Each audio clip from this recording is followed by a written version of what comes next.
a beautiful venue transformation, come together and learn from each other.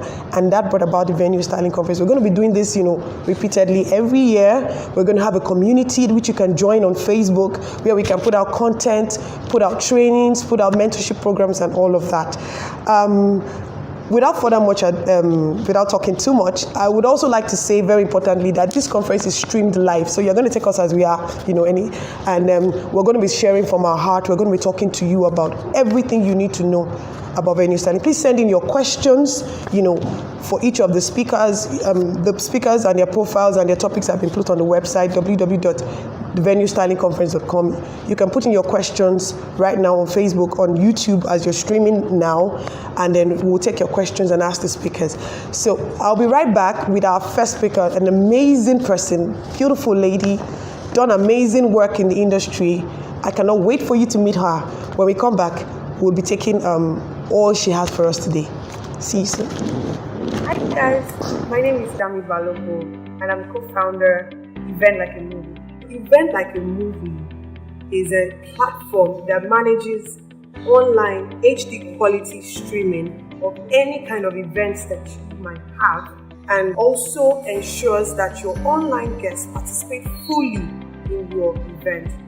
They can communicate during the event with each other, communicate with people at the venue, take pictures, upload, answer trivia questions, play games, give their comments, do their question and answer, and do all of that from the comfort of their homes or wherever they are located.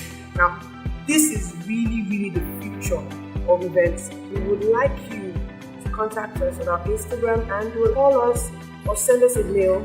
Let us know what event you're having and how you would like us to come in. Trust me, your guests online and anywhere around the world will thank you for this.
then we mash up the place.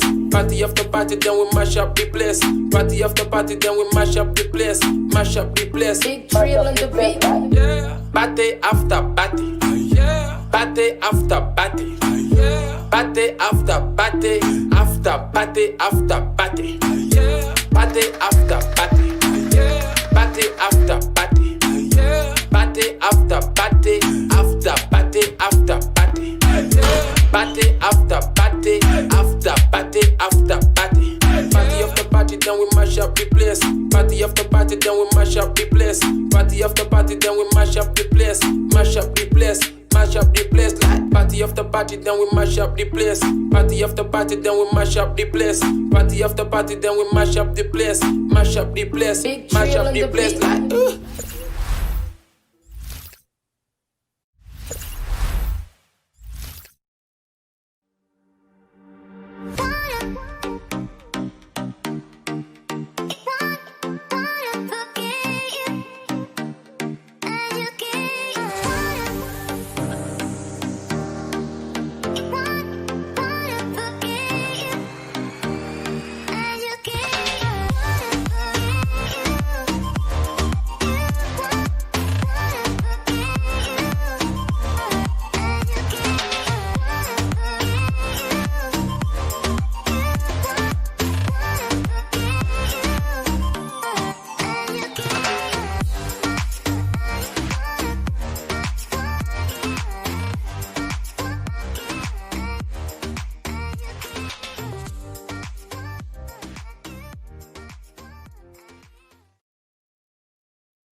All right, guys, welcome back again. And I have our first speaker in the building. It's the very, very beautiful, amazing, outstanding Afope Akinde of 524 Events. I know a lot of you have been waiting for this moment.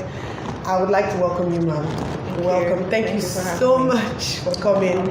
I mean, this means a lot to everyone. This means a lot to us, to all the viewers. I mean, I told you on the phone, I said, you have a lot of fans. A lot of people have been waiting to listen to you. And I cannot wait to hear all you have for us. So today, she's going to be talking to us about how she started. Right. So, I don't know. I know you're huge, you know, but there must have been a starting point. Definitely. You know, that time when you decided, okay, this is it. How did you go about it? I mean, Okay, first of all, I started out my career as a banker. So from then I moved on to Lagos State Government. So when I was there, I had a lot of time on my hands and I thought I had to do something, you know. So I started looking for what to do and my sister kept telling me that you are good at this thing, you can do it, just go and register, go and train or do something, you know. She hooked me up with one of her friends. okay. And who is a known decorator right now in Nigeria, actually. Okay. So I went up to her to train, and that's how I started. So it was during training I realized that I actually really Can do this. and I actually really like it, you know. So that's how I started. So I kept learning, and then there's another thing, you have to keep at it. Yeah. So I kept at it, and here I am today. Beautiful, beautiful. Okay, so that first moment when you started training, did you start working as you were training? Did you start doing your own thing? Of course not. Okay. You know, during the training classes, we had hands-on training. So we're going to live venues and then seeing how teacher, so see how things were being done and all of that. So that's what like the basic hands-on training I had while I was training. So and then from then on, I think it was after my training, I completed my training. I did my first event. Okay. So during the training, I didn't have any prior training. Yes. So what I'm going to say, right? I'm going to ask you something now. Right. While you were training, Right. a lot of people actually always, you know, I've seen a lot of people that, I've met a lot of people that, you know, are training under someone and they just go there and they don't know what to look at. Okay, I want to start. I like this thing. But how do you, you know, taking in the knowledge, step by step? Okay. First of all, you have to be very passionate and interested about the about being an event stylist or decorator. Okay. Because a lot of people see the glitz and glam and they don't realize what actually it entails what it entails to go into it. So if you're not passionate or really that interested in it, it looks like a ton of work. True. So when you already have those two things I mentioned now, when you are the setup, you know what to look at. Everything is fascinating. Everything is a lesson. You learn from everything from the beginning, from pins to installing everything. So there's nothing you can disregard.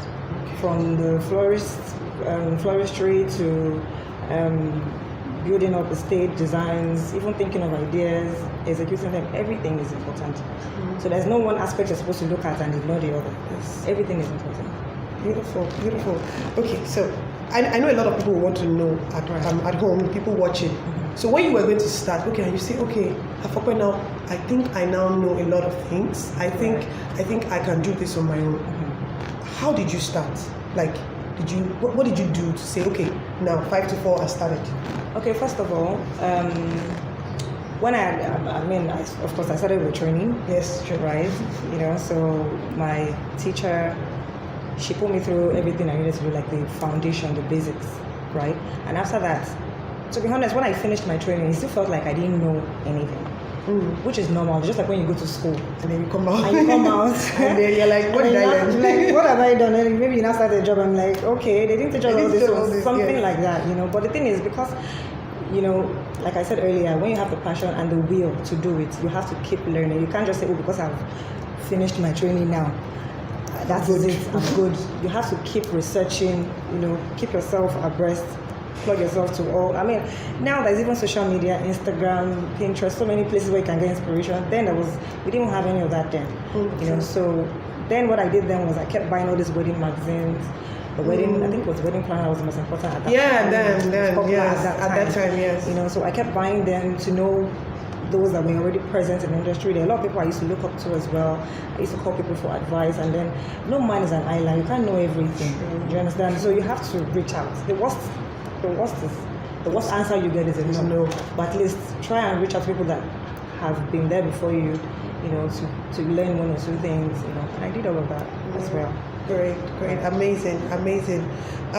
Okay, so when I think about when people start, because I've watched a lot of people in the industry over time, and see them start from somewhere and grow, and I realized that a lot of people have a problem with reaching out to other people that they feel like, okay, I like your work, I like what you're doing, to learn from them.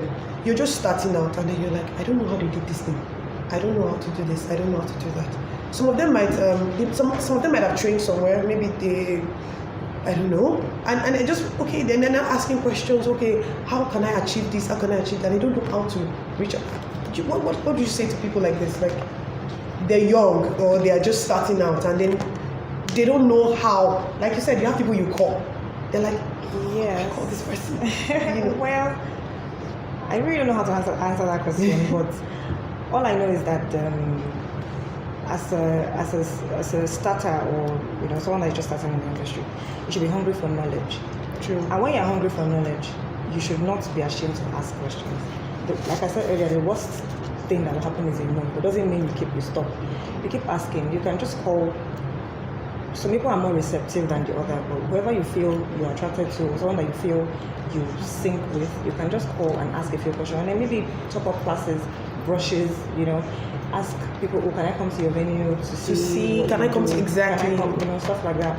I did that when I started, and there are people that also call me for that as well, and I obliged them. You get what I mean? Yes. So, something like that. I think that's a very important point you made there. People not being ashamed to say, can I come to your venue? Yeah, you should never be ashamed to learn. Exactly. Everyone started somewhere, and nobody knows it all. True. So you should be hungry, to know more. True. You understand? I think a lot of people should take something from that, because being someone that has been an event planner for so long, I have a lot of people calling me and saying, okay, can I be coming to your venue? Don't pay me. I just want to come. I just want to learn. Yeah. I see that a lot. It happens in event planning industry, and then a lot of people from there, they can stand on their feet and they can do stuff. But I see reluctance, in yes, decor. that's another. Well, likely reluctant. Another point. That point you made is a very important point. The thing is, most people, like I said earlier, they just see the finished products and they are, oh, I want to be a vendor, or I want to come to a venue, and then they come the first, second time, the third time they run away because it's very tedious. It takes a lot. It takes a village, And then you need to put your heart. and you need to put your heart to it, and you just have to be on top of it. But then when they come the first, second time, and they see that, sleepless night, this one, that one, they run away. So that's why I said you have to be passionate. When you're passionate about it, you don't care as long as the result has been achieved.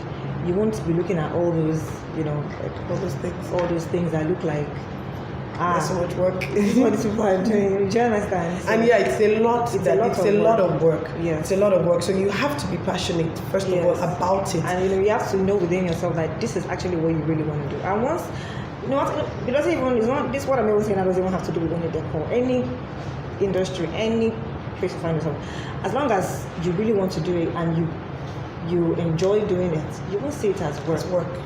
You True, understand? You true. keep doing it, and I mean, before you know it, and then consistency as well is another thing. You have to be consistent, and keep at it. It will definitely. It will definitely. Amazing. Yeah. So from everything you said, first of all, you need to be hungry about Yes, knowledge. yes. You cannot know everything. Swallow your pride. Humble yourself. Call someone that you look up to. Exactly. Call someone you look up to. Tell them, please, can I come to your venue? Can I come come and see how you guys start? See how you bring, the things you bring, where you start from, how you conclude. Yeah. Even if you're doing your own work already, right? You can come. If you're not even in Lagos, you can, now that's why we're doing this. That's why we're creating a community, right? You can reach out and say, okay, I want to come to Lagos. Maybe I'm in Benin, anywhere. I want to come to Lagos. I want to come to 524. Afokpe, please, can I come to your venue? I just want to see, right? I want to see how these things, And and like she said, if you're passionate about it, you won't get tired. You won't get frustrated. You will keep at it until you can say, okay, I can beat my chest and say, I know how, amazing, how amazing decor is being done. So this is beautiful. This is beautiful. So lastly, before we take a break and we come back to talk about something else, Okay. I want to ask you, so when you started out, what did you do? Did you get an office? Did you get a store? Did you get a store manager to keep your things? Were you just, how were you? How did you say, okay, now we have started 524? Okay. First of all, I get that question a lot. Yeah. To start, you shouldn't be looking at the big things. When you start thinking of, oh, I need to get an office, oh, I need to buy this, I need to buy that, you'll be discouraged because it is very capital intensive. First of all, start by registering your business name or getting a name, register the business name, open your account, get your receipts, invoices, and all those things together, and then gradually, if you have the money to start and jump in, Why not? Why not? But if you don't, you take it, one step at a time. One step You at a understand? time. And then if you can get your office, why not? Then obviously, for decorators, I'm sure the warehouse is more important than an office. I'm not saying an office is not important, but at least you need a place to store your things first of all. That's one of the challenges that we usually face. You understand? So once you've gotten your warehouse and then your office, I think office should be like the last thing. source your things, the kind of things you want to use. The kind of decor props you want to start with and stuff like that. Yes. Yes. Beautiful, beautiful. I won't want to give in too much on that, Right. Because our next session we're going to really, really talk about how each person, can start where you are, what you have, with wherever you are, your community, your environment. What can you start with? But right now we're just talking about 524 and how you grew up. So growing. What would you say are the things that made you grow to this level? We've started now. Like you said, starting out will mean you have to learn from people. Go to this person's venue, learn, try and see how. That's not the only thing you can learn. No. I'm not saying you have to keep looking at other people. And most importantly, you should even, what I mean is, you should be on your lane sort of, because it's just like being in a marketplace. So many things are going on. Yes. You know what you want. You know the kind of value you want to bring to the table. So you first of all, within yourself, this is the kind of place I want to be in. So try and grow to fit that space. And by doing that, it's not only by looking at what other people. I'm not saying you shouldn't look at what other people are doing. You should, but that's not the only thing you should do. You should also research internationally, look around. There's so many trainings that even go not only in Nigeria here, abroad as well. You understand? Yeah. Keep yourself abreast of what is happening. True. You understand? Yes. So, I've heard among decorators, like, okay, some people they classify themselves as luxury decorators. I just I really want to do expensive, luxurious Exactly. looking. Some people want to, stick to budget decor. Yes. Okay. That's why I said, first of all, you need to know what you want to do. So in that way, you know where to focus. So you're not just by saying, oh, because this person did this, then I have to follow and go and look. Because you first of all know what value you want to bring to the table, what bracket or class of decorator you want to serve. Clients you want to serve, you understand? You first of all know that, and by there so you know the kind of people you're even going to go and ask things. You know the kind of place you want to fit yourself into. That's a very, very important aspect as well, because by doing that, you know how to do your budgeting, you know how to attract the right clients, and you know how to Position yourself. Exactly. Yes. This is amazing. I hope we're learning something. Like what you said. Who are the people that you are focusing on? Who are the people that you are planning to cater to, so to speak? Out of who is your market, or who are your target market? Do you want to do luxury decor? Do you want to do budget decor? Anything. Yeah. Position yourself. Get inspiration from people you need to get inspiration from. Get inspiration from where you need to get inspiration from. Yes. And then build something for yourself. I think one of the major aim of this conference and the community we're creating after this is to make sure that no matter the level you are on, we eliminate mediocrity. Yes, you don't necessarily. Yeah, exactly. I would like you to talk more about this, really, because you can be a budget decorator or a luxurious decorator and still be a mediocre. Yes. So please, talk to people about this. Please. Okay. Okay. You said budget decorator. Budget decorator and then luxury decorator. Well, I don't want to believe that you're a luxury decorator and you're a mediocre. It doesn't even, those two words don't even sit together. You can't be a luxury decorator and be a mediocre. Well, the name luxury, you have to go all out. You have to go all out. Yes. And you have to charge it right as well. So those two words don't even sit together. For you to have decided to be a luxurious decorator, it means that you're going to be offering luxury service. So by hearing the name already, you even know this one's so you need to position yourself in the place. Yes, exactly. So now what I want to say now is more towards the budget decorators. Mm-hmm. Now, for the budget decorators, you say, you're on a budget and you've been given a brief. You know quite right that brief cannot do that budget, but you still take it because you want to do that. And then that's where the word mediocre comes in. So because you have taken that budget that doesn't sit right with what you want to do, then it turns to mediocre. Do you understand? So now thinking about this, I'm thinking when you position yourself as a budget decorator, there is a lot of there is a lot of work on the average level. We have a lot of how do you call it now, middle class Nigerians that don't want to. They cannot spend so much millions on their decor, and then you want to target that budget, that audience. From what you said, I think what people should do or what people should learn from you is that you are not supposed to bite more than you can chew. Yes, you've said it. Your decor can be beautiful and be simple. Yes. Without necessarily, you don't have to go to a luxury decorator's page, screenshot it, and say we can do it for you at 200, at 100K. If your service, if you're catering to if you're a budget decorator, you're catering to the mid class, you need to be able to find a way to create amazing designs, beautiful pieces within what you can work with. Because when you bite more than you can chew, you end up trying to do so much, with little money, and then it turns out to be a mess. Yes.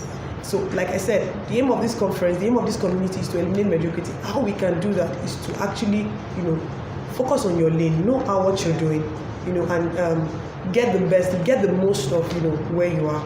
And I'm so glad that we're doing this. I'm so glad that we get to talk about this. We're going to take a short break now. Right, and I would like everyone watching us right now, send in your questions, what you would like Afokwe to address, anything you would like her to talk about. Send in your questions. We'll take a break, and when we come back, we're going to be talking about how you can start your own decor business, where you are, the level. If you've already started and you want to ask questions about starting your decor business, please send in your questions now. You have about 5 minutes to send in the questions, and we'll be right back. Thank you. Hi guys, my name is Dami Balogo, and I'm co-founder Event Like a Movie. Event Like a Movie is a platform that manages online HD quality streaming of any kind of events that you might have, and also ensures that you're on. Hi guys, my name is Dami Balogo, and I'm co-founder Event Like a Movie. Event Like a Movie is a platform that manages online HD quality streaming of any kind of events that you might have, and also ensures that your online guests participate fully in your event. They can communicate during the event with each other, communicate with people at the venue, take pictures, upload, answer trivia questions, play games, give their comments, do their question and answer, and do all of that from the comfort of their homes or wherever they are located. Now, this is really, really the future of events. We would like you to contact us on our Instagram and call us or send us a mail. Let us know what event you're having and how you would like us to come in. Trust me, your guests online and anywhere around the world will thank you for this.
party, then we mash up the place.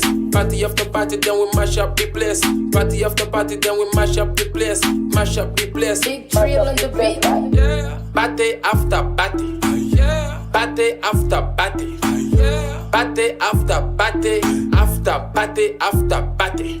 Yeah. Party after party. Yeah. Party after party. Yeah. Party after party. After party after party. Yeah. Party after party. After party after party.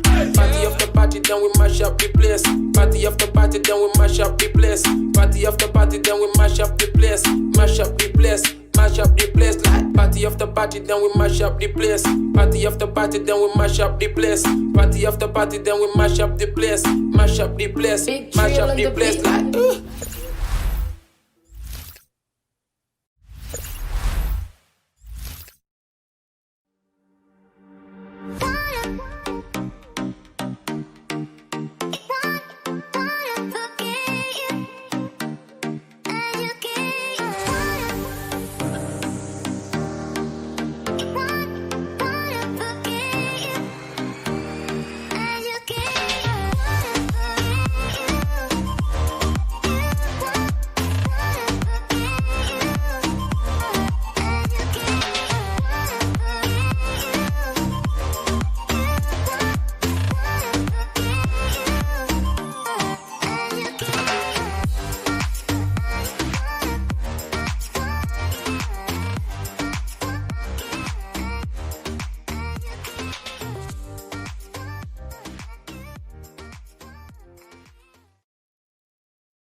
Hi guys, my name is Dami Balobo and I'm co-founder Event Like a Movie.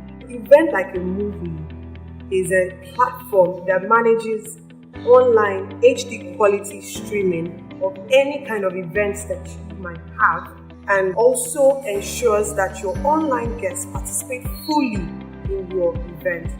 They can communicate during the event with each other, communicate with people at the venue, take pictures, upload, answer trivia questions, play games, give their comments to their questions and answers, and do all of that. Hi guys, my name is Dami Balobo and I'm co-founder Event Like a Movie. Event Like a Movie is a platform that manages online HD quality streaming of any kind of events that you might have and also ensures that your online guests participate fully in your event. They can communicate during the event with each other, communicate with people at the venue, take pictures, upload, answer trivia questions, play games, give their comments to their questions and answers, and do all of that from the comfort of their homes or wherever they are located. Now, this is really the future of events. We would like you to contact us on our Instagram and call us or send us a mail. Let us know what event you're having and how you would like us to come in. Trust me, your guests online and anywhere around the world will thank you for this.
welcome back, guys. And then I am still with the amazing Afope Akinde, and we're going to be taking our last session, which is talking about how you can start your decor business. I know there are a lot of people online, a lot of people that have shown interest in that. Okay, maybe the lockdown, gave you a reset on saying that, okay, I think I like event decor, and I think I want to do this. How do you think they can start?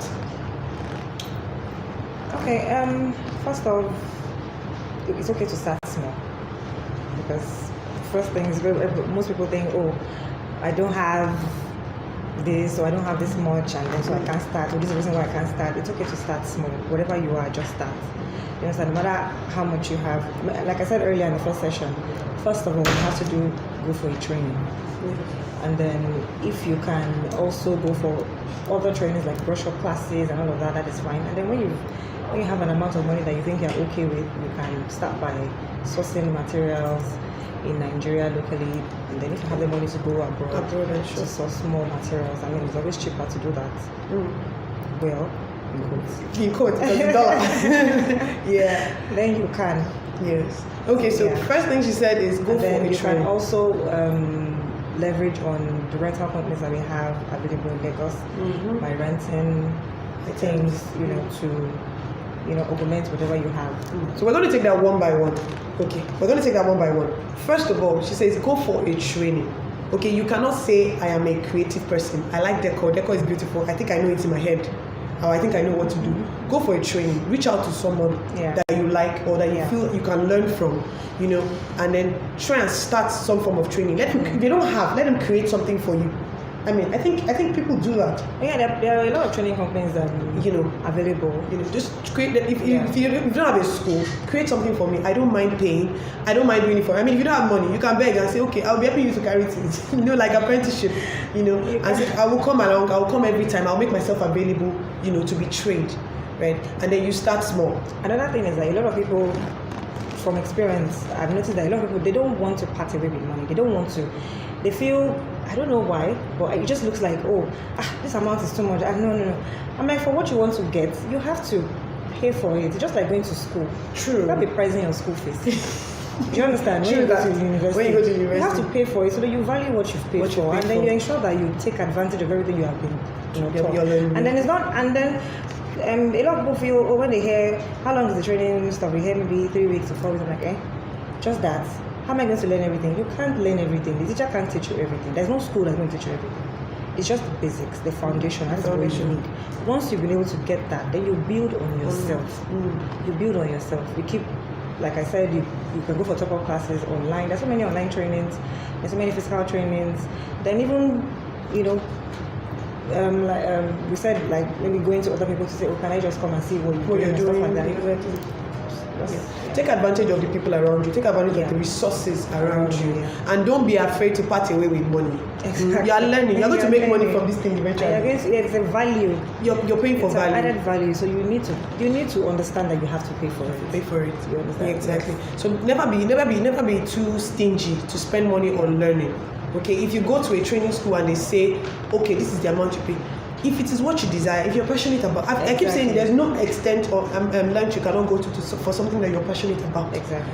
I mean, as at the time, I like giving this as an example. At the time when I started event planning, there were no training schools, honestly. 10 years ago, people were not really willing to train. It's now that you have a lot of training schools around. So what you have to do was just beg and attach yourself to someone. And any way they find it, they attack. But now you have people running schools, running programs. Take advantage of it, learn something.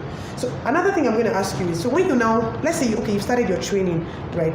What are the things that you think someone that is starting, okay, I don't have 5 million or 10 million to go and shop or anything. What are the basic things I can buy?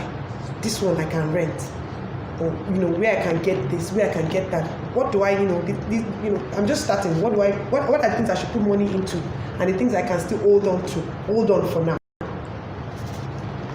Well, that's a tricky question, because decoration has evolved a lot. When I started, it was different. Now, I would say maybe you can invest in flowers. You can never get wrong with flowers, because at least most of events you will still have something floral to do. So you can invest in flowers. maybe table covers. Table covers, yeah. Chair covers are becoming Absolute, actually. you understand. They're becoming that's absolute, where you yes. put your money right now. And there's some other things that you'd I think as you start getting your briefs, as part the brief you are working on, you can decide on what you want to buy and what you can rent, so that you can still make a little margin for yourself. You understand what I mean? Exactly. And don't be Yeah. too greedy to make money. Don't be too greedy, especially when you're starting out. You know, you should be able to. You should, you know, like we're saying that being passionate or being, you know, very hungry to do. You should be able to spend money on your with yourself is your thing. You're building it. Do you understand? So don't be too money conscious sometimes, so that you can achieve what you're setting out to do. Exactly. Beautiful, beautiful. So please, you're starting out, you're young, you know, take advantage of trainings, like you said. Train yourself. Train. Don't go and start and be tying things up and down. You know, And another thing, because I know I've been mentioning, oh, you have to go and train, you have to go and train. No matter the amount of training you do, you can't know it all. So you must be willing to keep brushing up. Exactly. You must So yeah. never be too big to learn. Always Exactly, brush up, yeah. you know, and reach out rather than Don't be copying. afraid to ask questions. Ask questions. I think rather than just copying people, it's good to ask them. Yeah. You know, reach out. Don't be an island. Like you said, you were telling me nobody's an island on their Yeah, own. yeah. You know, reach out to people. Get better every time. Yeah. Don't just stick to that thing that you're always doing all the time and say because it is Exactly. giving you one money, one profit. Get Exactly. better. And You then you also have to be flexible. And what's that word now? You should be able to diversify. Yeah, No, that's not what I want to say. I think I missed that thing. okay. You know, but what I mean is, you shouldn't be stuck in your ways. In your ways, Right. exactly. Yeah, You true shouldn't be that. stuck in your Yes. ways. Things change, things evolve. So because it's been done like this, doesn't mean it has to continue. Continue to It be can like this. change. You can be creative. And that's exactly what our community is going to be, you know, doing. We're going to find a way to, you know, help each other evolve, help each other get better. Okay, it's not just all those things I bought. That's all I'm going to be using forever and ever. You know, get better. Don't be too greedy to spend more money to, you know, to acquire things. But go gradually. Like she said earlier, start small, you know, and grow into it. And another thing, you can't have it all. No matter how big you are. you can't buy everything. Yeah. You know, so you should also know how to Augment rent. exactly buy and So we have questions, you know, from people at home. People have been asking questions for days now, and we've been asking people to drop questions. So I have a couple of questions for you. I'm going to be taking some on my phone because they're coming in real time. Okay. Like I said, we're streaming this live. This is not pre-recorded, you know. And so we're taking in your questions and we're going to be asking them. Somebody says, how do you evaluate yourself? I think over time, how do you know that you are getting better? I think that's what that question means. Okay, definitely you know if you're doing better because you know where you started from. I mean, from each event, you'll be able to score yourself. Like, what were you able to achieve here? What were your flaws? What were your mistakes? And then you build on it. And then even from the comments and recommendations you get from your clients, you would know how you're doing. But then because that self-evaluation question, for instance, you already set goals for yourself and you know what you want to achieve. So by each event that you are Look at your goals goals and see where you are with. and you know. Okay, so someone says, how do I know if, okay, yeah, same evaluation. How do I know if I've done well or can do better? I think you would know. Like she has answered that already. You have your own goals. You have, you know, what you want to look like. So I mean, if you look at, compare your old pictures with your new pictures, new- you know, Yeah, exactly. you know that I'm better. I've grown. So someone is asking, how were you able to grow and sustain your business? Grow. The key word, grow. It's just consistency. You have to be consistent with whatever you do. Like we were saying the other time that you need to know what level you want to be on. You want to know, you need to know the kind of clients you want to service or give. I mean, you understand what I mean? So, sorry, what was the question again? Question is, how were you able to grow the business? So growing from, you know, where you started from to the next level to the next level. Yes. So it's all hand in hand because you already know what level you want to be on. You have to be consistent and you have to just keep building. Keep building and keep putting and good then work. and you have to keep investing. You have to keep putting back into the business. You have to keep putting back into each it. time. Because there's a question that says, yeah, so a question says, how often should you keep investing? And I think you've answered that already. Just keep doing it. You know, when you see something that you want to grow into, Yes. invest in it. I'm guessing that is it. Okay, someone asked that when is the best time to get an office outside your house? And well, does she mean office or warehouse? Well, You yourself, you know when to move out of your house. By the time you don't have space to even sit down. First of all, once you decided to start, you need a warehouse so that your things can be in order. You can do your inventory properly. You need a warehouse or a store. Do you understand? Then, subsequently, or however you can now get an office. It could be in the same place or in a more accessible environment for and your how much you have clients, actually, and how much you have, and how much you're making. Because I don't think you should go and get an office when you know your on income the is not island, steady. when you can't sustain it. When you can't Exactly. sustain So it it. really depends on the level of operation you are on at that time. Yes. Then there's this question. I've been saving this question for last. Okay. Let me see. I'm checking real-time questions. Okay. So someone is saying that. Okay.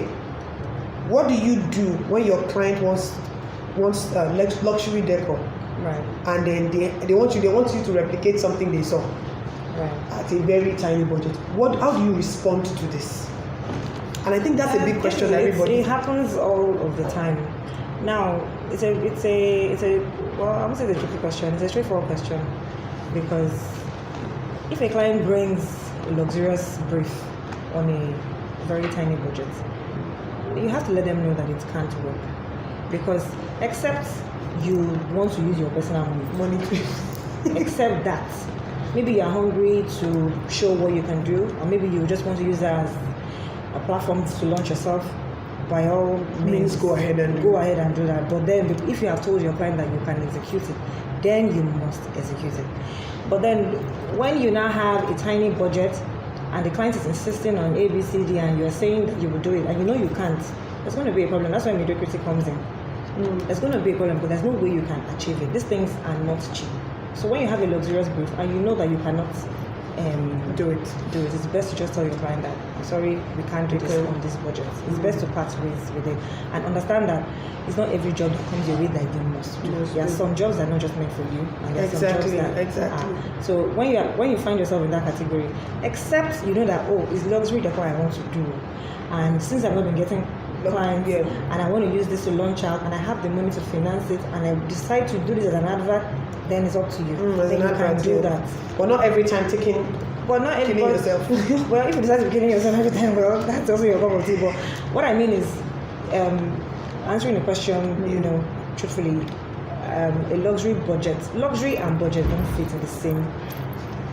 They don't fit in the same word, you know. So if it's a luxury brief on a very tight budget, you have to let the client understand that it can work. Yeah. So please always don't be afraid to let go of a job. Exactly. I think that's what usually happens to people. They're afraid that somebody else, they'll find someone else. Let them find someone else that can do it. But if you know you cannot do this big deco, stick to what you can do. Yes. Stick to what your resources, will make available. Except of course, like she said, you're trying to do an advert. So someone says, as a startup decorator, if I'm called for a job in Lagos and I'm based in Delta, how do I still go about it and still make profit? And you would have charged your clients. You would have charged your clients everything. You first of all let them know that it's out of station, so you're going to be charging for your accommodation, feeding, transportation, and all of that. So if the client is happy to pay, why not? And then if you have friends and colleagues in that location that you're going to, they can call up for favors. They'll show up for you. I mean, it's not everything has to come all the way from Delta. You can find people to leverage on, and if you don't even want to do that, if you have the capacity, why not? Okay, you can get maybe 2-3 trucks, carry everything and bring it down to Lagos and do what you have to do. Yeah. So really, so in response to this person from Delta, I believe that there's a lot of collaboration that we need to leverage on in the industry. Like you said, if you have friends, one of the reasons why our community is going to be catering to everyone in the industry, that you can reach out to people. I mean, you're in Delta, you're in Enugu, you're in a community where there are a lot of decorators. Someone is in Lagos, I might be in Lagos, I want to do a job in Port Harcourt, and I don't want to carry so many things. You can reach out to people. Okay, what do you have? What can I use? You understand? That way you don't have to spend so much and you can still make your profit. Let me see, any more questions? Okay. I think that's about it. I mean, it's been an amazing, session with you. I know a lot of people have learned so much, especially the people that are trying to start out. It's important that you take this point, and digest them. Think about it. Apply them to yourself. Apply yourself, to a lot of things. You cannot do decor and not be passionate about it. In other words, you first of all have to want to do this thing. You can't come and say you want to be watching someone's work, or I want to come and be seeing your work, and come 1 day, 2 days and run away. You're not ready. Yeah. You're not serious. When you are serious about what you want to do with your life, then you will stay put, where you're training, and you pick your phone. When you're passionate about something, even when you're not eating, you're on your phone, you're on the internet, you're checking, you're trying to get better. That's how people grow. There's That's so how many resources now. There's so many things. Then there was exactly like she said, when she started, it was just magazine. Facebook, and it wasn't. There was no. It wasn't this Like readily this, available now. and leverage on your It's so creativity. easy. Yes. Exactly. To get ideas and. Yeah, So inspiration. I'm sure a lot of people at home have learned so much from you. I'm so glad that you could do this. I'm so glad that you could share knowledge. Thank you. And after this, we're gonna have a podcast later on to replay all of these things, right? And then you can send in also questions. We can mail it to her. She'll answer you. We have a community whereby we can answer questions. We can reach out to each other and grow together. So any last words before we end this session to everyone? Okay. Well, thank you for having me. First of all, it's such a pleasure. Thank you for coming. So my last words, like I've said earlier, you have to be passionate about being an event stylist or decorator. You have to be hungry for more.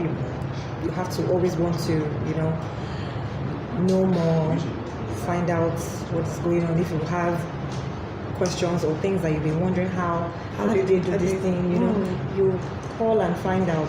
Call. Don't be afraid to ask. The worst answer you get is a no, like I said, and also be dedicated. And consistency cannot be overemphasized.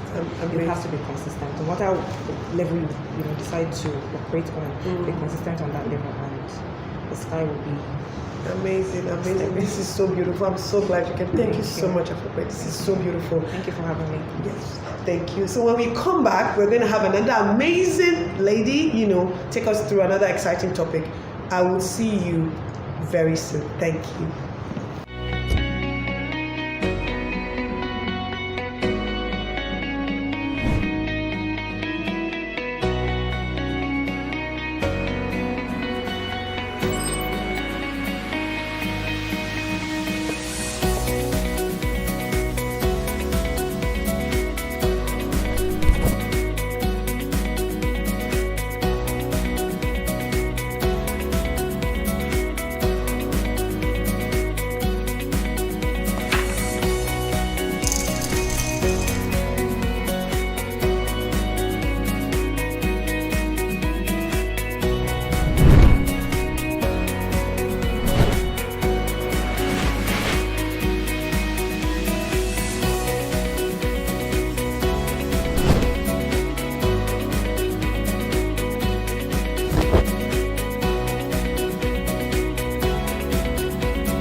then we mash up the place.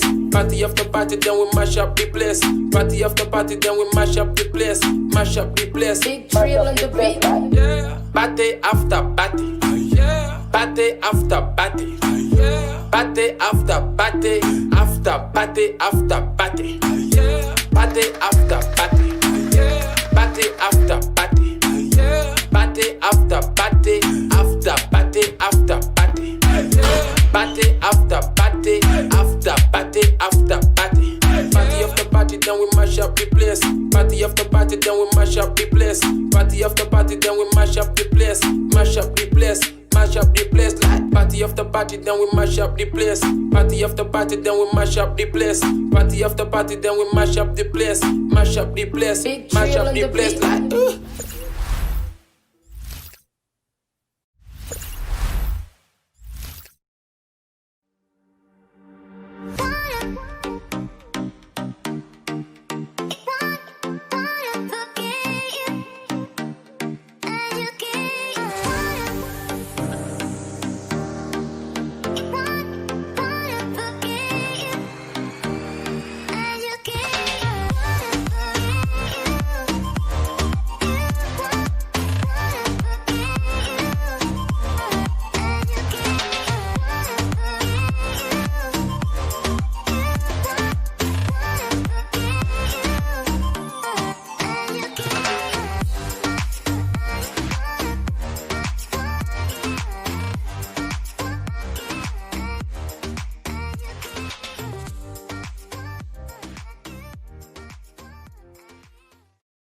Hi guys, my name is Dami Balobo and I'm co-founder Event Like a Movie.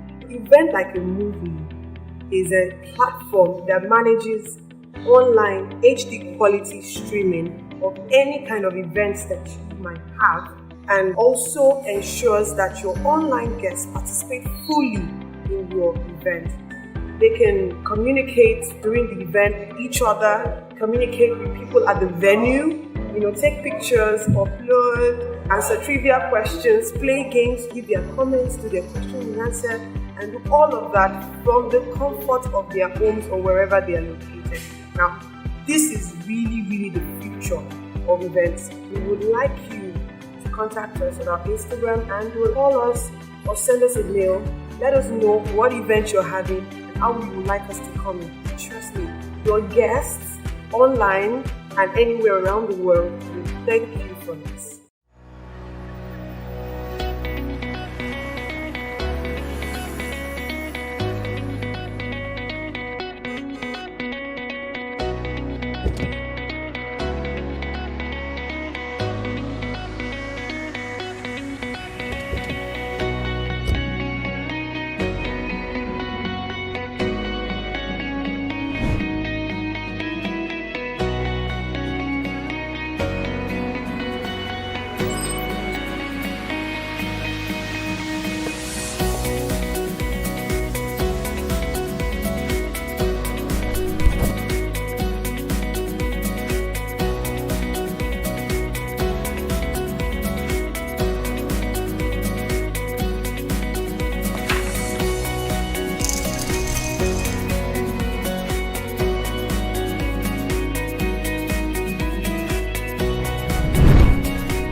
Party after party, then we mash up the place. Party after party, then we mash up the place.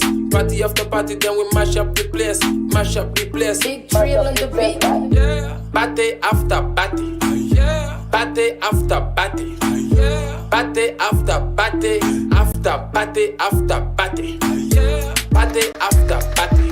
Yeah. Party after party. Yeah. Party after party. After party after party. Yeah. Party after party. After party after party. Party after party, then we mash up the place. Party after party, then we mash up the place. Party after party, then we mash up the place. Mash up the place. Mash up the place. Like party after party, then we mash up the place. Party after party, then we mash up the place. Party after party, then we mash up the place. Mash up the place. Big Mash drill up on the the place. beat. Like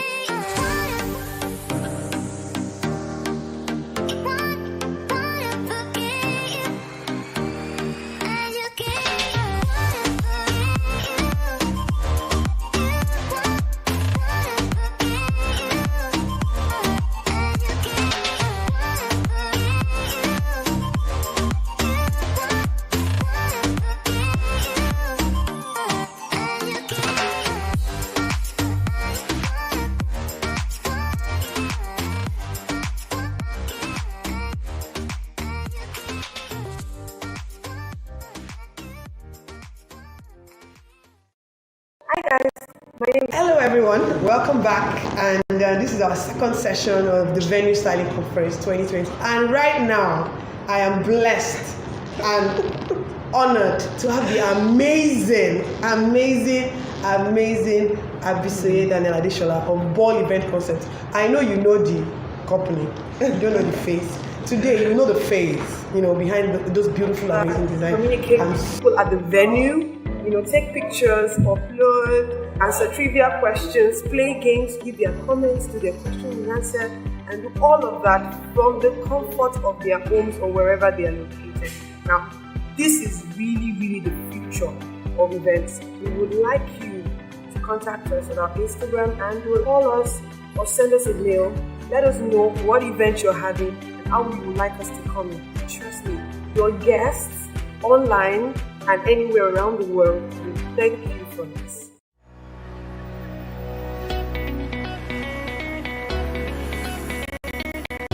All right, welcome back everyone, and this is still the Venue Styling Conference 2020, and right now this is session 2, day 1, of course, and with me I am very honored, blessed to have the beautiful, amazing Abisoye Daniel Adeshola of Ball Event Concept. I'm sure you know the name, but today you know the face and the name together. I'm so glad you're here. I'm so grateful that you could do this. Thank you so much. Thank you for having me. I mean, it's a huge honor, to do this with you. And like I told you on the phone, I said you have a lot of fans. People waiting to hear from you. People waiting to they see your work, and it's amazing. I must say you do amazing work. Thank you. Yeah, thanks for coming today. So today, we're going to be talking about what people have been sending questions days before now. We're going to be talking about first, creating amazing stage and walkway design. I know decor is a bit practical, more practical than abstract, but we're going to just walk people through. We have a lot of people that are just starting out, people that are midway, they're still on the journey to where they are going, So, how would you talk to them about how to create, beautiful designs for their stage, for their walkway? Hello everybody, I'm so honored and I'm flattered to be here today. So we're going to talk about building amazing stage sets and lovely walkways. I think in the wedding decor, the stage is usually the easiest thing, to be honest with you, because it's when you ask a client what their vision for the day is, and they tell you, it's so easy to picture. At times you just ask them, do you have inspirations? Have you seen things that caught your fancy and you'd like me to recreate? Is there a vision of yourself for your wedding day that you kind of see yourself in. And usually most clients have that, very few clients don't. But when you've taken that information, now the next thing for you to do is to ensure that you have the right materials for the stage.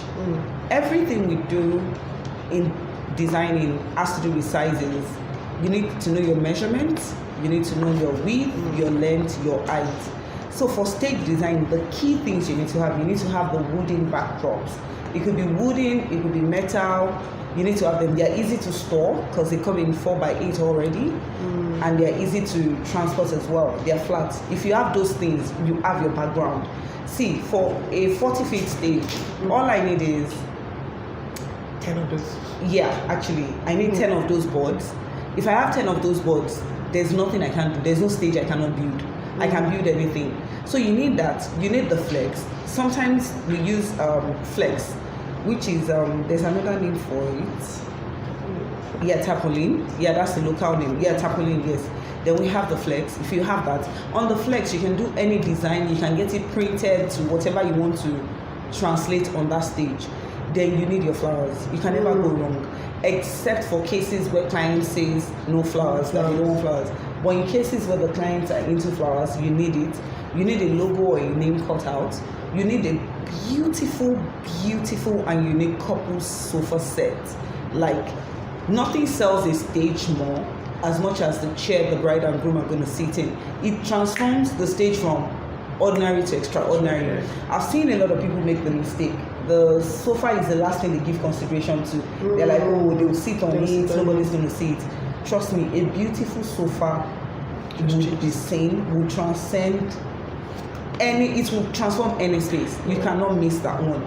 Then lighting for stage backdrop. Lighting is very, very key. Now, when I'm talking about lighting, I'm talking about chandelier. I don't know the kind of stage design. There are some stage designs that you can walk in chandeliers into it. If your stage design falls into that, you need stage chandeliers. Some are wall lamps, like you have to fix them on the stage backdrop. And then the other type of light is the ambience light. Now, there's ambience lights in the hall generally, but the ambience light for the stage is totally different. Number one, you're trying to have a clean finish, meaning that you need to find a way to hide your wires. And then for stage designs, I would recommend you use wash. There's this light we call wall wash, not the LED, the round LED light. The wall wash is rectangular in shape. It's quite long and thin, so it kind of blends into your stage. It rests against the stage backdrop, and then you can easily hide the wires. Unlike the round LED where the wires, you still have to be creative about hiding it. Wall wash. Then also your stage covering. I don't care the fabric you're using to cover your stage. You can cover your stage with nylon, you can cover it with tarpaulin, you can cover it with rug, you can cover it with velvet, you can cover it with any material you see. But the finishing, whatever you cover your stage with, always make sure it is neat, it is well laid. Your client's shoes won't get stuck in it. When people climb up to take pictures, it doesn't get rumpled off. You know, that thing has made a lot of people fall, like on the walkway at weddings. It has happened. I've seen it happen live. So your stage has to be very neat. The parts that falls to the floor, you need to find a way to stick it to make it firm. See, for me, that's the selling point of decor. Because when everybody comes into a hall, at times they forget what the photo wall looks like. Once they've taken their pictures, they move on. They forget the walkway, but the walkway, they keep seeing it because other people are passing, and then that's the only way they have to pass through, so they keep saying it's quite important. Centerpieces, they can forget what it looks like, because I've had events where clients just lift the centerpiece and put it on the floor, and they're like, it's obstructing them or something, or it's so low they don't even pay attention. But you see the stage, every picture they will take is there. Anybody that comes in to go and greet the couple, to go greet the parent, to go dance with them, every action taking place in that hall that day, the stage is their backdrop. The stage is the only part you see in a couple's photo album 10 years after the wedding, because that is the place they are going to capture them. That is the place they're going to spend most of their time. That is the place they're going to stay and take pictures with their guests and their dignitaries. That is the backdrop that is behind the cake. So when they are cutting the cake, when they're having the first dance, when they are tossing the bouquet, the stage backdrop is the only thing that is visible. So if you make a major mistake, and that looks tacky, that's the image your clients will have for the rest of their lives. That's the image and impression you're going to give the guests that are coming to that party. So your stage, you can give me, let's say you give me 100,000 naira for decor. That's just an assumption. I will spend 15,000 naira on the stage. I'm not even kidding you, because for me, that is my unique selling point. It is very important. Your stage doesn't have to be busy. Your stage doesn't, in fact, I don't like colorful stages. Your stage doesn't have to be colorful. It can actually be like pristine white, but the stage has to be neat. It has to be catchy. It has to translate the vision of your clients for that day. And it has to show precision. Like the person that did this know what they're doing. Don't use dead flowers on your stage. It doesn't make sense. True. Don't use blinking light on your stage. That is not, it doesn't speak well. It's going to affect it. You could set it before the event starts, but during the event, when something goes on, it's going on and off, you will feel like, oh, you've delivered, I've done my decor. At least when I did the decor, it was set. But during the event, don't forget that stage is the last thing to come down on the day of that event. So your stage should carry the bulk of your investment. Beautiful. This is amazing. Like, she has said everything. I hope you are listening. I hope you are taking notes. Now let's quickly run through walkway designs. We have a lot of people that sometimes they get frustrated. Okay, what do we do with this space now? What do we do? What do we have? Then they end up repeating the same thing all over because they just don't know how. So how do you what will you say about walkway, creating beautiful, simple with what you have for your walkway? As I said earlier, the walkway is another thing that captures the clients and the guests' attention, because that is their path. That's where they're going to pass through to get to their seats. The walkway is very important. A few years ago, we created a walkway. We saw an inspiration online with a planner. We created it and it became a hit. That's the low bed runner that lines their eye. Yeah. We're the first to do it. Bestseller. Yeah, it was the best. We're the first to do it in the country. I can say it anywhere. We designed that, we came up with it. Yeah, we got the inspiration online and all that. But you see that unique walkway setting changes everything in the hall. Number one, it serves as a barricade between the people. You know how our people are when the celebrants are coming into the hall, they want to jump in their front. That thing serves as a barricade to keep people off, at the same time beautifying the space. So what I would tell you for walkway, always have pillars. You can never go wrong with 4 feet pillars. Always have pillars. When you don't have anything, when they take you to an empty hall and they're like, do something, and you're out of ideas, when you throw your pillars there and you put ons, or you even do floral arrangement on the pillars, it takes that space from plain to beautiful. You should always have your 4 feet pillars for walkway. Number 2, go for things that are easily convertible, like walkway arcs. We have the 3D walkway arcs. You can use it for weddings, you can use it for birthdays, you can use it as backdrops, you can use it for corporate events. How you use the flowers on it is what matters. For some events, you can have flowers on it. For other events, you can carry chandeliers or lightning. For another event, you can have crystals. The thing is, when you want to decide, don't just copy. I realize that a lot of decorators this day, they just look at people's pages, both locally, internationally, and they say they want to recreate. For me to build something, I am not kidding you, I have 10 ways to use that particular thing. So if you're going to invest, even if you're going to be using one walkway for 10 clients, 10 jobs back to back, they must all look different. So what you're going to do is, when you're picking that walkway, think of your vision, plan it, that okay, if I do a garden theme event, this is how I'm going to use the walkway. If I do a wonderland, a winter wonderland event, this is how I'm going to use the walkway.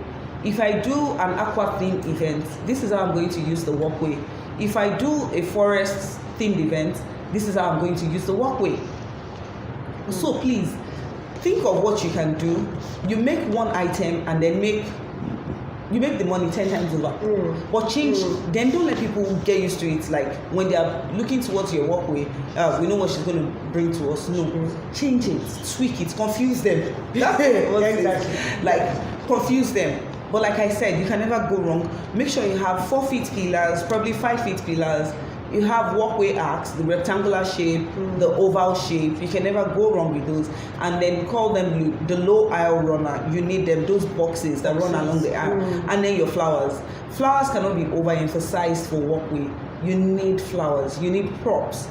You need a lot of those things. They bring the walkway to life. So the final thing, like I said about the stage, the walkway as well. We can't talk about the walkway and not talk about the rug. Can people please stop using ordinary flex on the floor? It trips guests. It actually trips guests. It's very tacky. When water spills on it, it becomes messy. It becomes dirty. It's really, it's not it. So if you cannot afford the real, even when you use rug, because we use rug, if you cannot use the real rug, you can go for other fabric. But the secret to that thing is stick it to the floor. There are so many tapes. There are double-sided tapes, there are plain-sided tapes. If your floor is wooden, you can easily shoot it to the floor. If your floor is rug, the double-sided tape can be used on rug, it can be used on the hard surface, plain surface, shiny surface. If you don't have that option, just have your wooden boards on the floor and then stick your flex on it. When you stick your flex on the wooden block, on the wooden boards, it doesn't shift. It won't shift, and people won't trip over. Please be mindful of the kind of board you use. Make sure your board is it doesn't have holes. They are the new ones, and then the joining in between them are really close, because shoe heels can get, you don't want your bride dancing in and the heel of her shoe gets stuck and she trips over. So really, it's all about finishing. For people that... Yeah, let me take you back quickly on that, because a lot of people have issues. That walkway that you spoke about, that people should stop using flex, is old. But now you talked about using a rug. Now imagine you have a client that does not want a red rug and does not want the astroturf, which is the green. Now, are we saying we go with white rugs? Could get dirty. We use gold rug. That's what we've been using.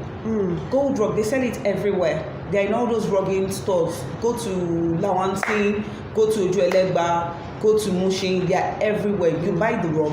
And the good thing about using the rug is they're washable. They're your regular household rug, but it's plain color. So clients want. You take it after usage, you dry clean it, air it out, roll it up. The next event, so it's not something you use and trash. It's something you can use. You can buy a bundle of rug and you use it for 1 year. It's all about budgeting.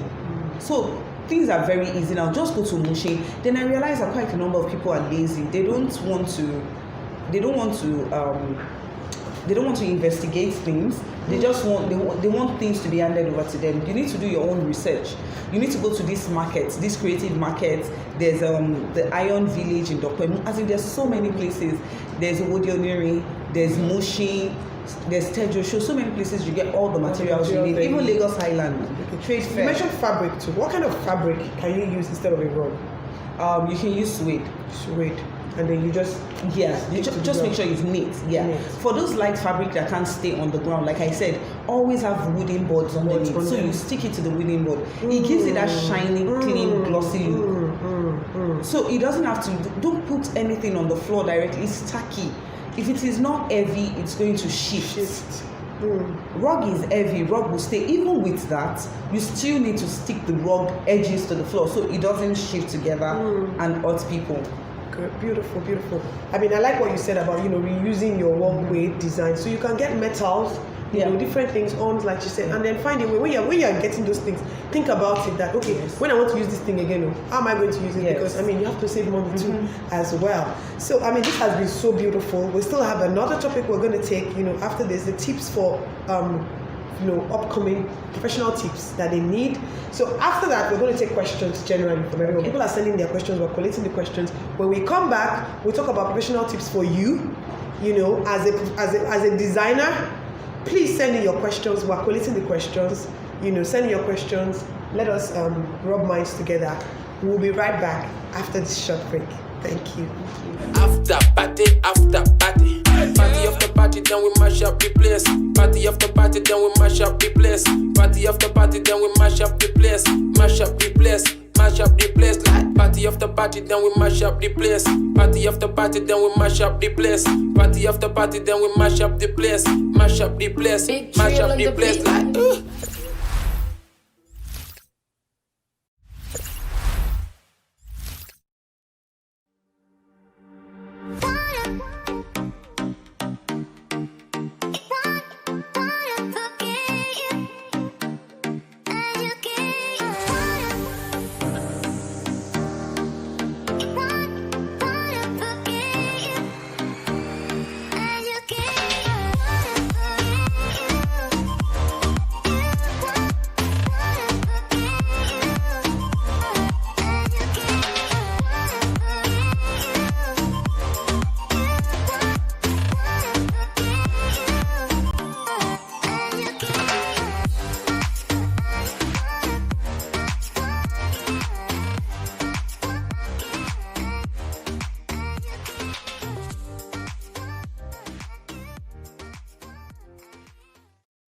Hi guys, my name is Dami Balogo and I'm co-founder Event Like a Movie.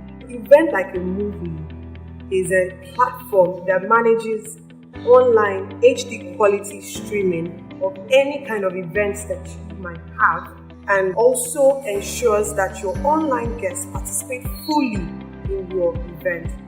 They can communicate during the event with each other, communicate with people at the venue, take pictures, upload, answer trivia questions, play games, give their comments, do their questions and answers, and do all of that from the comfort of their homes or wherever they are located.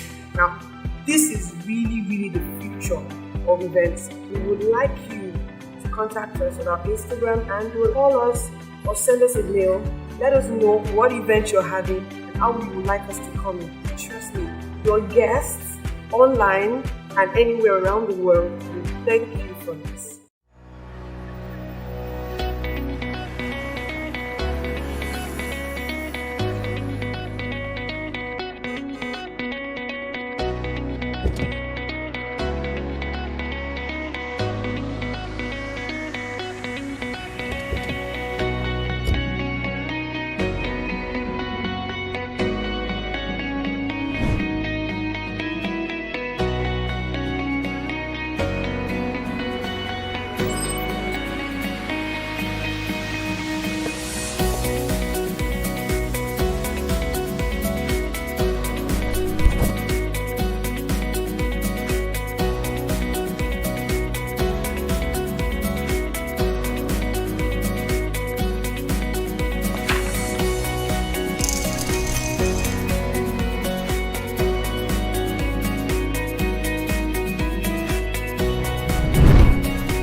Welcome back.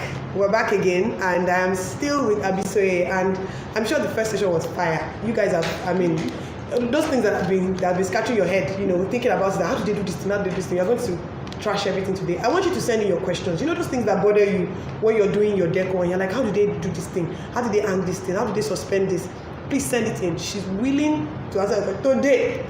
And then also we have a Facebook community. Go to our Facebook page, the Venue Styling Conference Afrique, and then join the community. We're building a community of decorators, that can, receive counsel from the likes of the amazing Abisoye, and then, share, rub minds, share ideas, collaborate. You might be somewhere in up north or, down south, and you want to do something in Lagos and somewhere.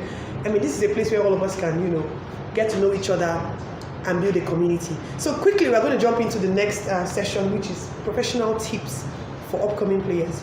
You have a lot of people, that have started, they are midway. Like I always say, you just started, you are midway, you are still on your journey. What are those professional tips that, makes you stand out as a professional in this game? Okay. So for the upcoming and the people that, like she said, are midway, even people that have already started, what makes you stand out is your style. For every decorator, there's a signature. I know my colleague's signature. When I see someone's decor, without being there, without knowing when they did the setup, I'll just say, oh, this is so and so decor. You need to have a style. There's a style to it. It's really important. It's your style that will attract your clients. So we have different kind of personalities and different kind of decorators. Some people are the busy type of decorator, meaning they love to overcrowd things. When they do stage, they put in their best. They put in excessive items. When they do tables, their table is all over the place. It's full, it's lush, beautiful. That is who they are. And there are some people that are very, very simple. Their stage is almost close to being bland, like empty, but there's that classy theme that keeps attracting you to it. And then their table is very simple, moderate centerpieces, or maybe just floating candles in a vase. Their walkway, their photo area, everybody has their signature. Even when you meet clients that they want extra, your signature will still come to play in it. So you need to have your own personal style, you need to have your own touch. Then you also need to have what you're known for in the industry. Like, I can tell you, this decorator is the king or queen of themed events. This decorator is the queen of Wonderland events. This decorator is the queen of foresty, anything, garden, You need to have your own unique selling points. We all cannot be a master of everything. Like I said, there are some decor briefs that you bring to me and I'll tell you outrightly that I cannot execute them because that is not my goal. It is not in line with my vision. So I do not have those materials. If I have to do them for you, it's going to really cost you a lot because I have to start building all those things. But I have colleagues in this industry that is their own area of concentration. They have those things readily available and they are ready to jump on it. So carving a niche for yourself is very important. Also, no matter what you do, no matter the style, no matter the uniqueness, you need to have a clean finish. See, every decorator does the same thing. I'm sorry, that's the honest truth. Do you know what separates us? Finishing. It's about finishing. Everybody now has access to China, where we source for materials. We all use the same artisans. And we work in the same venues. Thanks to Instagram, we'll see what this person did last week. If the decorator doesn't post it, the client will post it, other vendors will post it, guests will post it. So we have access to the same thing. But guess what? Those people that you keep saying that you're doing what they are doing, they're still getting more clients than you. What is that secret? The finishing of their job. They go the extra mile. They don't do tacky things. When they cover their table, they don't let the fabric run all over the floor, or they don't leave it wrong. When they place their centerpieces, they don't leave it to one angle. They make sure it's centralized. Symmetry, everything has symmetry. When you put symmetry in place, when you finish things, I'm sure there are people that have seen me sweeping my stage or around my dance floor in venues. When it comes to my job, I'm not shy about it. It is that thing that attracts clients. It attracts people that no, forget it. She's going to deliver on this. Even when you are doing rubbish, because we've worked so much that you are what's that word? You're fatigued. Yeah, and like you've gone blank. You can't think of anything. You can't create. Yeah, you can't creative. Yeah, I call it my creative block. I can't think of anything else. I just look in my store and I'm like, let's join this. And when my staff are like, Mama, we use this, or no, we'll use it this way, we'll use it that way, we'll use it that way. It might come out very simple or really overloaded, but guess what sells it? That finishing. It changes everything. So for professionals, and that's what, I'm sure you don't want to sew, you don't want to take a fabric to a tailor and she sews for you, and at the edge you're seeing wool, you're seeing the thread, you're seeing everything looking tacky. Your tailor can sew you a very simple dress, but the finishing, the way it fits you, how neat, how well ironed it is, it's the same thing with decor. Your clients are coming in, they sit on the table and they're seeing patches on the tablecloth. That is not professionalism. Trust me, they won't call you back. You fixed something, you've done a beautiful backdrop, and then right beside as they are taking pictures, you can see the wood and nail that you are using to hold it. No, everything should be a mystery to the guest and the client. For people that are not in the hall, nobody should know how you did something. It should be a mystery. It's the finished product. They should come to you and be like, how did you achieve that? Wow. How do you do it? That is your selling point as a decorator. How they can give you a space, give you materials, and you transform it. Not when they get there, they can already see the secret. Okay, that's where they join it. Look at it. The line is showing. No, that's not. As a professional, you need to stick to that word. And another thing, you need to keep learning. You need to keep on learning, relearning, and learn. As in, you have to. What was in vogue last year is no longer in vogue this year. True. Believe you me, we didn't work for over 5 months. What was in vogue in January is no longer in vogue this September. You need to keep yourself up abreast of these things. You need to take courses online. You need to check what is happening on the international scene. You need to check up with your suppliers. What is the new thing? And then when there's nothing wrong with you discovering something and being the first person to do it. Don't be scared because someone else has not used it before or someone else doesn't know how to do it. If you discover that thing first, do experiments, do a trial, do it amongst yourself and your staff. Tell a client, your confidence level should be such that you tell your clients, no, this is what I want to use for you. I know this is your theme, this fits into your theme, but this is what I'm going to use and it's going to turn out well. Imagine you doing that and that thing becomes a hit. That is what makes you a professional. You're not a professional by following the crowd. You're a professional by creating your own things, by leading the way, by giving your clients the confidence that you know what you're doing, you're leading them right. So please, don't be stuck. Keep researching. Wow. I mean, this is fire. I don't know. I mean, if you're not listening to this, please come back next year. This is amazing because this is what everybody needs to hear. No matter the aspect of venue styling you're in, whether even if you don't do weddings and you do shows and you do conferences, your neatness. People would overlook all your props when it is not neat. This is so beautiful. Quickly, we're going to jump into the question. You guys have you have so many questions. So quickly, we're going to jump into the questions and take them. Somebody says, were you ever scared about a client not being interested? And do you always have clients? The first question, was I ever scared? Yes, I was. In the early days, in fact, don't let me lie to you. Once in a while nowadays, I still get scared. It's normal. Fear is part of life. I allow my fear push me to do things that I feel I cannot do. So yes, I get scared that, will I have a client? I look at our target for the month. I look at the company's budget and I'm like, are we going to get a client for this? Yeah, it can get scary. But what you do with that fear is what matters. At that point in time when I get scared and I feel I don't have enough clients or people are not reaching out, I do sponsored ads. I start posting. I start reaching out to my old clients. Hi, dear friends, let that fear push you to do something. Let it push you to achieve, not keep you in your cupboard, not make you either start feeling sorry for yourself. What was the second one? Then the second part is, do you always have clients? No, we don't always have clients, especially for this industry, because we have the peak season and the off-peak season.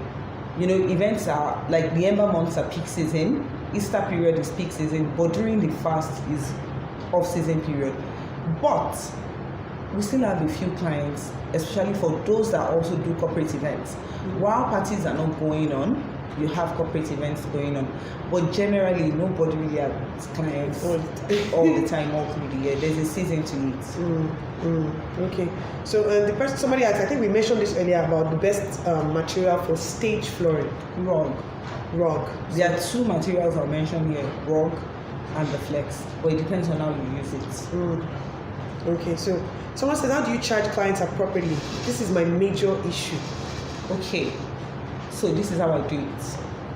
I put together, when a client comes to me, I ask them for their vision for the day, what is expected, what they want. Do you want ceiling decor? Do you want aisle decor? How many photo walls do you want? When they tell me everything, I put pen to paper. I do my cost, not the cost that I will give to the client, my own cost, how much they sell 2x2 wood. how much it will cost me to print this, how much it will cost me to do that. So I have 2 sheets. The 2 sheets are how much would it cost me to build and buy, how much would it cost me to rent. When I compare the two, I'll now also check availability of the items to be rented. Okay, if I were to rent, what's the possibility that this particular season the owner of these items won't be using it, or there won't be 2 or 3 other people that want to rent it. Like, I try as much as possible not to rent November, December, because like it's always busy. So that's when you do the heavy investment. You do that calculation, then you now go to your clients. When you now do the calculation of what it will cost you to create that, you now put the charges for the workmanship, everybody that will work for you, your suppliers, your carpenters, your florists, you put their cost. Then you put what you feel you deserve, what your company deserves for that effort you're about to put into that job. You put it together, then do a proper quotation and send it to your clients. That is why decor prices are not fixed. It is according to you. We might have the same running costs, and I feel I deserve 100,000 naira, and another colleague feels they deserve 300,000 naira. So while I bill a client 500,000, that colleague is billing a client 800,000 naira. And the client is wondering, what are you doing different? It's how you sell yourself. What do you think you are worth as a company after your expenses? Nobody can calculate that for you. But at the same time, for startups, do not be greedy. You need to be very careful. Some people get carried away. They're just starting, and you want to start earning what someone that has invested 20 years in the industry, that they will snap their fingers and bring out all the materials from their warehouse, compared to you that you would have to build and buy everything from scratch. You need to do your calculations. Nobody can give it to you. Get your facts right. Then that way you can do your clients right. Someone is asking, how do I recruit hands to work? It's a major issue. A lot of people. It's a major issue in the industry. But the easiest one is not easy, but the most, would I say, reliable one is look for untalented people. They are everywhere. They are on your street. They are in your area. They come to me, auntie, please raise me 500 naira. Auntie, uncle. Reach out to those people. Offer them jobs. The reason why I said it's not really easy is because you're going to train them. You're going to train them on the job.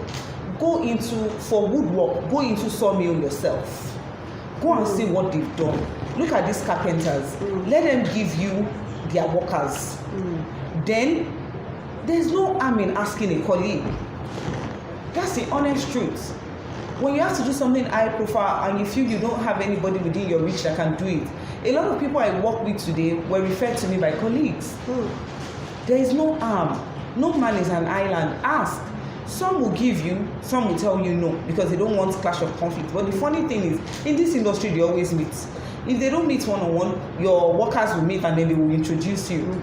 But the best one I can guarantee you, recruit out of the industry and train them yourself. That has worked for me over the years. It is hard, it is not easy. Especially when their interest, in the long run, their interest doesn't go along the line. It doesn't align with yours. But you've tried. You have to keep trying. It's like employing in the corporate world. When you're working in a bank or a multinational, they keep sending you for training. It doesn't mean that your goals align with their own. You're probably just working there to make ends meet. So you have to take that risk. You will find your own people. You will find your community. Just keep training. Don't rely on other people's workers. I've seen people get stranded during peak periods. No, reach out. There's so many youth out there looking for what to do. Put out adverts for interns. Put out adverts for trainees. You will be shocked when they would help out. Amazing. And last question, this is about money too. The person says, how do I get consistent clients that will pay well consistently? Okay, so getting consistent clients that will pay well is very subjective, in such that, what are your charges? If you get a client that is offering to pay you what you know you cannot take, walk away from it. Because let me tell you the truth. If you bill a client 1 million naira and the client tells you, oh, my budget is 500,000, and you take the 500,000 naira, that client will tell 20 people that will come and offer you 500,000 naira. Do you want to turn all of them down? But when you tell a client that your bill is 1 million naira and they pay it, they will tell that same 20 people that, oh, our bill is 1 million naira. And then when they walk away from you like, oh, we can't afford it, it's too expensive, they will still tell, in fact, they will tell 30 people, she's expensive, or she's 1 million naira. Guess what? Out of that 30 people, 5 or 6 will probably come back and pay you 1 million naira. That is how it works. What you're not going to take in the long run. We all start our business with a vision of our target market, where we aim to be. Do not go below your target market. It doesn't make sense. You start struggling. When it's time for you to climb up, it becomes very difficult. Don't crash the market because you feel you need to get jobs. If you want to crash the market, continue. Keep crashing the market. That is what you're known for. But then when you now want to change it and turn it around, guess what would happen to you? Your existing customers will first dump you. There's a word for it. They've opened their eyes. She has started doing shakara. Don't let your story be like that.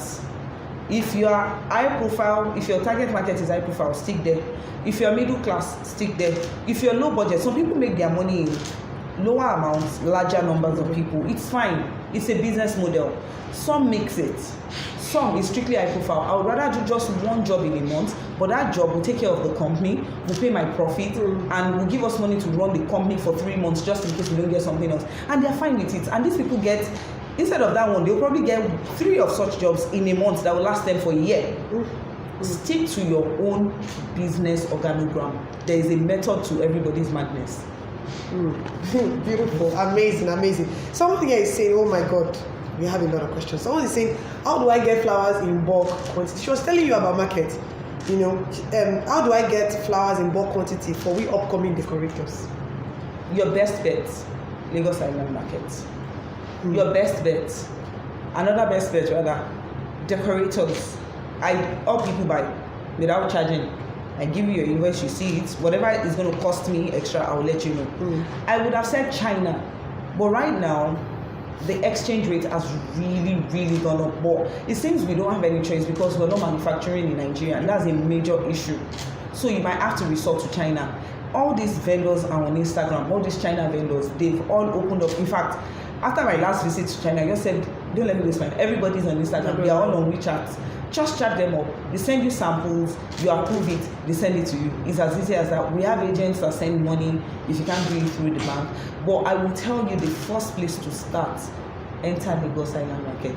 You will be shocked that that place is a gold mine. You'll be shocked at what you find there. Because at times you find some things in China, by the time you bring it into the country, the cost for you is higher than what you get in Lagos Island Market because you're buying in a smaller unit.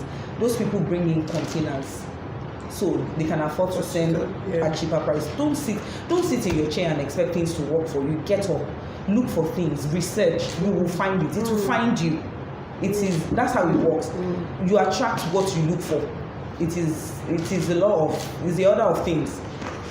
Okay, so from what she said, you guys should take her up on it. She said she can help you to source. So please bombard our DM, bombard the community, please, on Facebook. We have a community that is growing. We have over 300 people now, in the closed group. So, this is what we're trying to do. We're trying to create a community where everybody can, rub off on each other and help each other. So, one day she'll just show up on the group and say, who wants to buy flour? And everything. And then you can shop in bulk. This is amazing. Yeah. I hope you are getting something. Someone is saying that I would appreciate recommendation on best trainings and online. Well, we're going to still run more trainings, but best trainings right now, available for people that are just starting. Okay, so there's no best training, there's no bad training, because it depends on who you want to learn from. I've had people reach out to me for customized trainings. They are working and they want me to work out something that will work for them, and they learn on the job. I can be your mentor that you want me to. I want to understudy ball events, or I want to understudy 524. You need to reach out to these people. It's not cast in stone. Right now in Lagos, there's no perfect or direct training for decorators. It's about what you want to learn. You can reach out to anybody that catches your fancy. What is remaining is, are they willing to teach you? Are they offering that service right now? So yes, that's what I would say. Yeah, like Afokwe said earlier, the worst answer you will get is no. Yes. You reach out to someone. And then you try. You try again with the next person.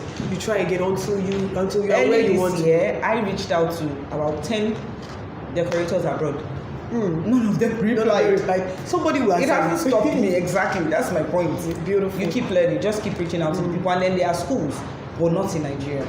That You can plan to travel, learn some things. You can do online, online training. Online training as well. A lot of them free on EDX. A lot of them Coursera. Coursera notes. There are lots of them online. Lots of free courses online, design courses. Okay. So this has been so amazing. I'm so glad you came. As in, I can feel the burst of energy of people, because even myself, I'm like, there's so many things that I think a lot of people have finally heard, and it's beautiful that it's coming from you. So I just put any final words for everyone at home, people watching, your fans, and everyone, just something for everyone. Yeah. First of all, I'm going to say thank you for everybody that's tuned in to listen to me. I'm going to say thank you to Dami and the team. I'm so glad and honored to be here. And I'm going to leave you with these words. You can do it. Honestly, you can do it. It is hard. It is not that hard. It is not impossible.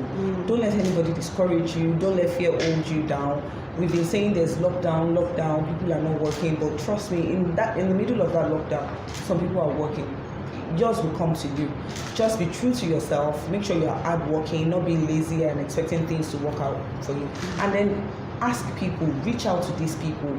The worst anybody can say to you is no, nobody's going to beat you, nobody's going to arrest you, nobody's going to embarrass you. All they're going to say is, oh no, I can't do this.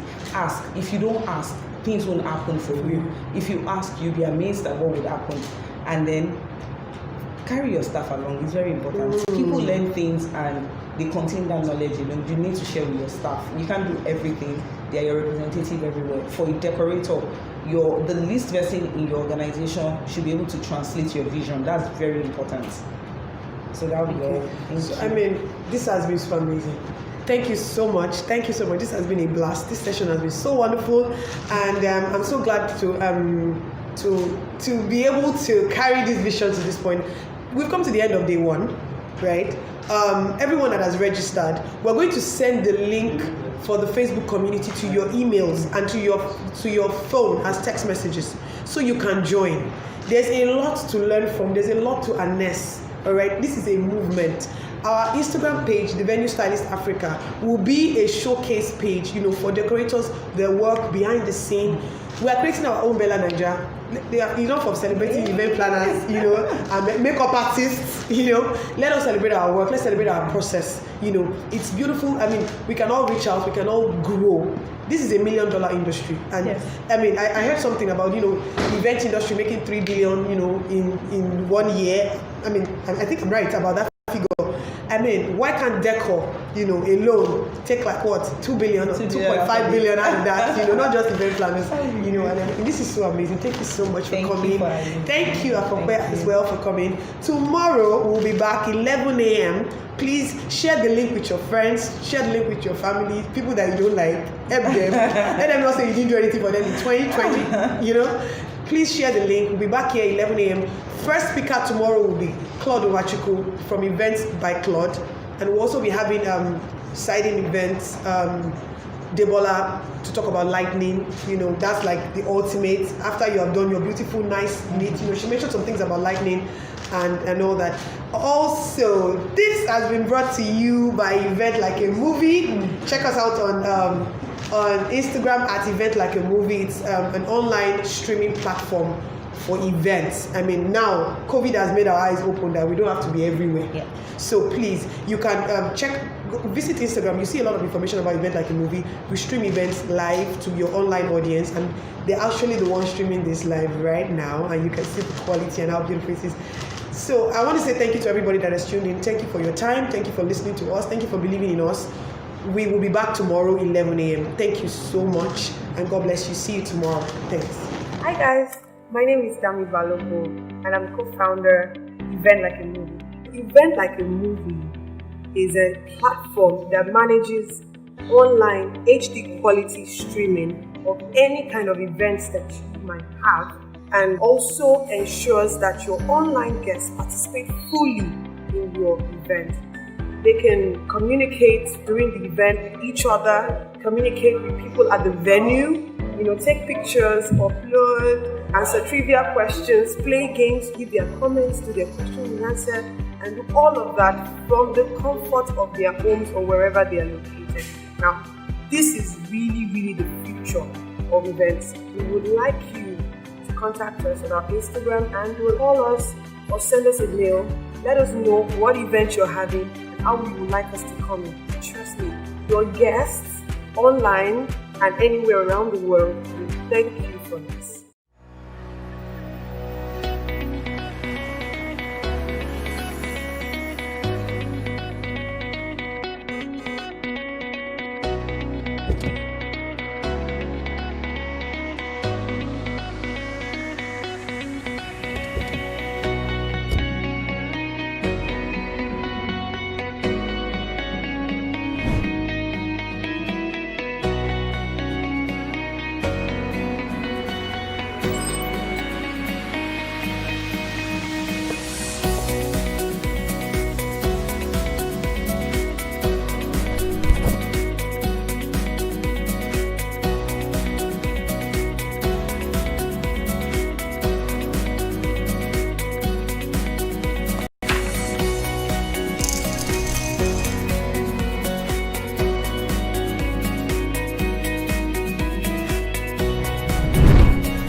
party, then we mash up the place. Party after party, then we mash up the place. Party after party, then we mash up the place. Mash up the place. Big trail on the beat. Yeah. Party after party. Yeah. Party after party. Yeah. Party after party. After party after party. Yeah. Party after party. Yeah. Party after party. Yeah. Party after party. After party after party. Party after party, after party after party. Party after party, then we mash up the place. Party after party, then we mash up the place. Party after party, then we mash up the place. Mash up the place, mash up the place. Like party after party, then we mash up the place. Party after party, then we mash up the place. Party after party, then we mash up the place. Mash up the place, mash up the place. Like.